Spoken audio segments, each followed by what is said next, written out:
मी सुनेत्रा अजित पवार गांभीर्यपूर्वक प्रतिज्ञा करते की कायद्याद्वारे स्थापित झाले आहे अशा भारताच्या संविधानाबद्दल मी खरी श्रद्धा व निष्ठा बाळगीन। मी भारताची सार्वभौमता व एकात्मता उन्नत राखीन।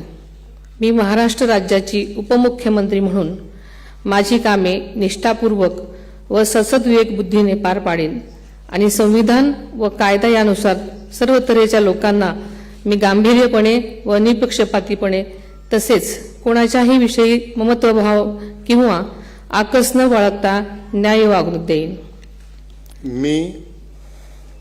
मी सुनेत्रा अजित पवार गांभीर्यपूर्वक प्रतिज्ञा करते की महाराष्ट्र राज्याची उपमुख्यमंत्री म्हणून माझ्या विचारार्थ आणली जाईल किंवा मला ज्ञात होईल अशी कोणतीही बाब अशी उपमुख्यमंत्री म्हणून माझी कामे यथायोग्य पार पाडण्यासाठी आवश्यक असेल ते खेरीज करून एरवी मी कोणत्याही व्यक्तीला किंवा व्यक्तींना प्रत्यक्षपणे वा अप्रत्यक्षपणे कळवणार नाही किंवा त्यांच्याकडे उघड करणार नाही।